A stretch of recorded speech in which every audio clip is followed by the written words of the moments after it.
DRDO ने उतार दिया वो सबसे अमोघ योद्धा जिसके दम पर अमेरिका जैसे देश कहलाते हैं महाशक्ति।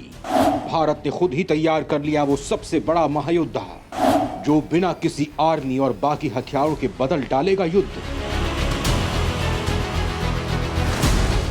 दोस्तों, जब से रूस यूक्रेन के बीच युद्ध हुआ तब से जिन देशों ने शांति की खातिर अपने हथियार त्याग दिए थे, जिन देशों ने अपने हथियार छोड़ दिए थे, उन सभी देशों में अपने हथियारों को फिर से संभालना शुरू कर दिया है। जैसे कि जापान में अपने परमाणु हथियारों को छोड़ दिया था, लेकिन जिस तरह से रूस ने यूक्रेन पर अटैक किया है उसको देखते हुए जापान ने अपने परमाणु हथियारों पर फिर से काम करना शुरू कर दिया है।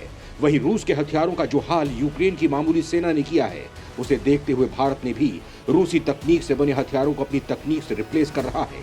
और दोस्तों, रूस यूक्रेन के बीच जारी इस युद्ध ने एक बात सभी दुनिया के देशों को सिखा दी है कि किसी भी युद्ध को जीतने के लिए पारंपरिक हथियार काफी नहीं है। क्योंकि छोटे से देश यूक्रेन ने रूस की विशाल सेना को जिस तरह से परास्त किया है और किस तरह से रूस की विशाल सेना की नाक में दम किया है, इसके बाद एक सवाल को सबसे ज्यादा पूछा गया था कि आखिर वो कौन सा हथियार है जिसके बलबूते यूक्रेन ऐसा कर पा रहा है। और दोस्तों, इस सवाल का एक ही जवाब है और वो है ड्रोन आर्मी। जी हाँ दोस्तों, फिलहाल जिस देश के पास में मानव रहित ड्रोन है वो किसी भी देश की सेना को परास्त कर सकता है। दोस्तों, यूक्रेन के पास तुर्की के ड्रोन थे और इन ड्रोन ने रूस की सेना और रूस के टैंक सेना और रूस के लड़ाकू विमानों का जो हाल किया है उसने पूरी दुनिया को हैरान कर दिया है। और दोस्तों, यही कारण है कि मोदी सरकार ने अपने रक्षा वैज्ञानिकों को दिन रात एक करते हुए ऐसे ही मानव रहित ड्रोन तैयार करने के आदेश दिए। और इसी का परिणाम है कि मात्र कुछ ही महीनों के समय के भीतर भारत में ऐसे खतरनाक ड्रोन उतार दिए हैं और ऐसी तकनीक के साथ इन ड्रोन को बनाया है कि उन्हें देखकर एक बार की तो अमेरिका भी हैरान रह गया है। और भारत की शान डीआरडीओ ने इस संबंध में जो काम किया है और जिस लेवल के मानव रहित ड्रोन तैयार किए हैं वो काबिले तारीफ हैं। दोस्तों, जिस तरह से चीन बार बार भारत की सीमा में घुस रहा है, भारत की सीमा को कब्जाने के लिए प्रयास कर रहा है और जिस तरह से भारत को चीन युद्ध के लिए उकसा रहा है, उसे देखते हुए ही भारत का ये नया हथियार चीन की बैंड बजाने के लिए पूरी तरह से तैयार है।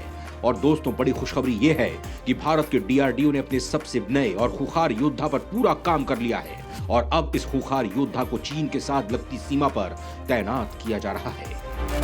यानी दोस्तों, अब चीन की सेना का सामना करने के लिए राफेल की तरह ही या फिर यूं मान लीजिए इससे भी खतरनाक योद्धा सीमा पर उतार दिया है दुश्मन की सेना को राख में तब्दील करने के लिए। डीआरडीओ ने उतार दिया दुश्मनों की मौत का सामान। चीन जिस हथियार से सबसे ज्यादा था खौफ में, उस हथियार को भारत ने सीमा पर कर दिया तैनात। डीआरडीओ ने तैयार कर लिया अनमैन्ड एरियल व्हीकल। दोस्तों, देखा जाए तो अमेरिका और बाकी देशों को देखते हुए भारत इस हथियार को लेकर काफी पीछे था, लेकिन भारत ने इस हथियार को तैयार करने को लेकर जिस तरह की प्रतिबद्धता दिखाई है उसे जानकर पूरी दुनिया हैरान परेशान है। और सबसे ज्यादा तो चीन, क्योंकि दोस्तों पूरी दुनिया जानती है कि चीन के सामान, उसके बनाए हथियार सबसे ज्यादा घटिया दर्जे के होते हैं। उन हथियारों पर कोई भी देश विश्वास नहीं कर सकता है कि वो कब तक चलेंगे, किस लेवल तक चलेंगे और कितना काम कर पाएंगे, ये कोई नहीं कह सकता है, यहां तक कि चीन खुद भी नहीं। इसीलिए दोस्तों, चीन भारत की तकनीक से डर रहा है और उसने अपने इस डर को कई बार तो जाहिर भी किया है। चीन कई बार बयान देकर पूरी दुनिया को अपने इस डर को बता चुका है। उदाहरण के लिए आप ब्रह्मोस मिसाइल को लीजिए, आप अग्नि 5 मिसाइल को लीजिए, जिनकी टेस्टिंग रोकने के लिए चीन अपने जासूसी पोतों को तैनात कर देता है। लेकिन दोस्तों, अब भारत भी अपने हथियारों को अधिक ताकतवर बनाने और उन्हें तैनात करने के लिए पूरी तरह से तैयार है। और दोस्तों, इसी को ध्यान में रखते हुए कि डीआरडीओ ने भी पूरी प्रतिबद्धता के साथ में दुश्मन के साथ युद्ध का माहौल बदल डालने वाले इस ड्रोन को तैयार कर लिया है। भारत और चीन की सेनाएं लंबे समय पर सीमा पर तैनात हैं और दोनों देशों के बीच तनाव कायम है। इस तनातनी के बीच भारत के लिए अच्छी खबर सामने आई है। दरअसल defence research and development organisation यानी डीआरडीओ ने अनमैन्ड एरियल व्हीकल यानी कि यूएवी विकसित करने में सफलता हासिल कर ली है।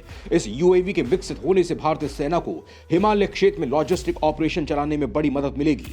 ये अनमैन्ड एरियल व्हीकल 5 किलो भार लेकर उड़ान भर सकता है और साथ ही जरूरत पड़ने पर दुश्मन के ठिकानों पर बमबारी भी कर सकता है। बीते दिनों नागपुर में आयोजित हुई 108वीं इंडियन साइंस कांग्रेस में इस यूएवी को प्रदर्शित किया गया था। फिलहाल डीआरडीओ ने इस मल्टीकॉप्टर पेलोड के सिक्किम में 14,000 फीट की ऊंचाई पर सफल ट्रायल किए हैं। जल्द ही इसके 2 और टेस्ट होंगे और 2 और ट्रायल के बाद इस यूएवी को आर्म फोर्सेस में शामिल कर लिया जाएगा।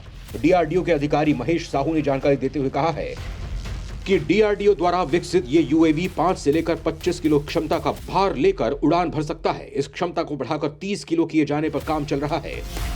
इस यूएवी की विशेषता की बात करें तो ये 5 किलोमीटर दूर से तय जगह पर अपने आप पेलोड रिलीज कर सकता है और अपनी तय लोकेशन पर वापस आ सकता है। ये बिना किसी मानवीय क्षति के दुश्मन के ठिकानों पर बमबारी भी कर सकता है। इस पेलोड का इस्तेमाल ऊंचाई वाले युद्ध क्षेत्र में जवानों के लिए दवाई पहुंचाने के लिए भी किया जा सकता है।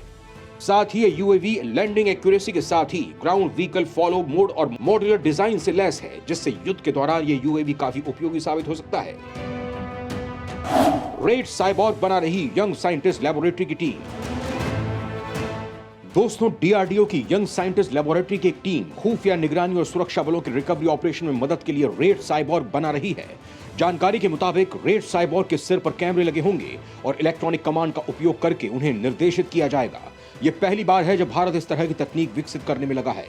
यह खुफिया निगरानी और रिकवरी ऑपरेशन में सशस्त्र बलों की मदद करेगा। पहले चरण के परीक्षण में रेड को कमांड के माध्यम से नियंत्रित किया जाएगा। दूसरे चरण में वैज्ञानिक वास्तव में रेड साइबॉर्ग को ढूंढने के लिए सिर पर लगे कैमरे में छवियों को फीड कर सकते हैं। खैर दोस्तों, डीआरडीओ की शानदार सफलता पर अगर आपको गर्व है तो वीडियो पर लाइक कीजिए और कमेंट के जरिए अपनी राय देकर जरूर बताएं। जय हिंद, जय भारत।